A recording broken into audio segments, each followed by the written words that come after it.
One of my favorite guitar solos of all time. So this is take three. Take three. Henceforth, or I'm sorry, hence or thus. Here's shot 3. I gotta start making them a little smaller. This is 101 proof, by the way. So, all right, here we go.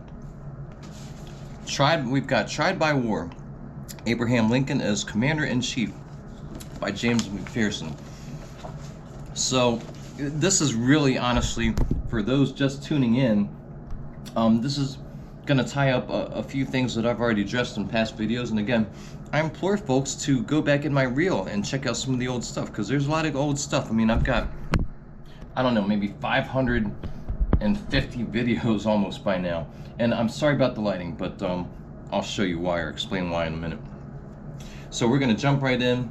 We are getting into the lead up to Gettysburg, and we're going to tie up some issues that I mentioned about leadership, about kind of Lee's voice versus Halleck's voice when speaking to their commanding generals in the field, as well as another video that I shot last fall, and we'll get to that in just a second. Anyways, on June 15th, Ewell's Corps captured some of the Union garrison at Winchester. Units began crossing the Potomac into Maryland. The president was fast losing faith in Hooker, however. The general continued to bicker with Halleck, complained that the enemy outnumbered him, and pleaded for reinforcements, just like McClellan, right? After speaking with Lincoln on June 26, Gideon Welles wrote in his diary that the president betrayed doubts of Hooker, to whom he is quite partial. "We cannot help beating them if we have the man," said Lincoln, but he feared that Hooker may commit the same fault as McClellan and lose his chance. Next day, Hooker forced a confrontation with Halleck over a request that the Harper's Ferry garrison be added to his army. So this was kind of a bluff, and by all other accounts that I've read, it's kind of a bluff. Halleck refused. Hooker offered his resignation, and probably to his surprise, Lincoln accepted it. The president told the cabinet on June 28th, according to Welles, that he observed in Hooker the same failings that were observed in McClellan after the Battle of Antietam: a want of alacrity to obey, and a greedy call for more troops which could not and ought not be taken from other points. Lincoln appointed Meade to succeed Hooker. He was the obvious choice, having been supported for the position by most of the Corps commanders since Chancellorsville. When the Army of Northern Virginia and the Army of the Potomac clashed at Gettysburg on July 1st, Meade was in his 4th day of command. He directed a skillful defense against repeated Confederate attacks and inflicted a punishing defeat on Lee's army, which lost at least 1/3 of its numbers. The Army of the Potomac lost about 1/4. When the news of Gettysburg reached Washington and the North on the 4th of July, celebrations took place and newspapers blazoned forth with such headlines as "Victory! Waterloo eclipsed." One resident of Washington wrote, "I never knew such excitement."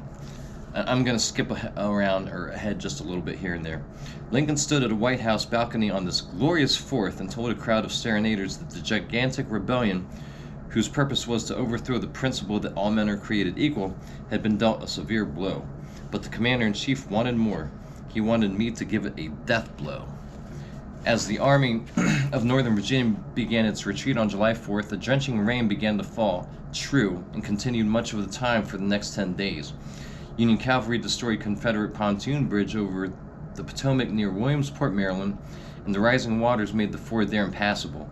Lee's crippled army was trapped north of the river for more than a week. Here was the best chance yet to end the war, Lincoln believed. He agreed with his friend Benjamin French that if our army does all its duty, Lee's army will scarcely ever see old Virginia soil again as an army. On July 4th at Gettysburg, Meade issued a congratulatory order to the army and added, "Our task is not yet accomplished, and the commanding general looks to the army for greater efforts to drive from our soil every vestige of the presence of the invader." This roiled Lincoln. He burst out, "Drive the invaders from our soil? Great God, is that all?" To John Hay, the president exploded, "This is a dreadful reminiscence of McClellan, who had promised a great victory when the enemy retreated into Virginia after Antietam. Will our generals never get the idea out of their heads? The whole country is our soil." More temperately, the president told Halleck that he was a good deal dissatisfied with Meade's order. Along with other evidence of a lackluster pursuit of the retreating rebels, it seemed to show only a desire to get the enemy across the river again without a further collision, instead of a purpose to prevent his crossing and to destroy him. I'm going to skip ahead a little bit more. In the midst of this flurry came telegrams basically about the recent victory at Vicksburg. From Meade came promises to try, but also reports of supply difficulties, just like McClellan. Roads of bottomless mud. I mean, these are all true, by the way. I mean, some of them are McClellanish, but they're all true. Roads of bottomless mud, the exhaustion of his men, and the strong defensive perimeter at Williamsport established by Lee, while his engineers worked feverishly to rebuild a pontoon bridge. Lincoln had heard it all before, and he must have sighed with exasperation. On July 11th, however, John Hay reported the president to be in especially good humor today because Meade promised that he was going to make the attack the next day. No attack occurred on July 12th. Instead came another telegram from Meade stating that he would attack the next morning unless something intervenes. The president was right. Something intervened. Meade called his 7 senior generals into a council of war. A majority voted to postpone the attack and instead to reconnoiter the enemy's line for a possible weak spot. After talking with Lincoln, Halleck sent Meade an exhortative telegram. Act upon your own judgment and make your generals execute your orders. Call no council of war. It is proverbial the councils of war never fight. But that's not true because, as we know, Meade called a council of war on the night of the 2nd, and all the generals voted to stay and fight it out instead of taking other options. The next morning, 3 hours after dawn, the Army of the Potomac's infantry lurched forward. As Lincoln had predicted, they found no enemy to fight. The Army of Northern Virginia had crossed on the rebuilt pontoon bridge and at a ford because the river had just dropped enough. Union cavalry captured about 1,000 men of the rear guard. When the news of Lee's escape Washington, Lincoln was bitter. "That, my God, is the last of this Army of the Potomac," he exclaimed to Wells. "There's bad faith somewhere." Only one corps commander had voted for an attack on the 13th when it might have succeeded. "What does it mean, Mr. Wells? Great God, what does it mean?" Skipping ahead a little bit, Halleck conveyed Lincoln's mood in his telegram to Meade.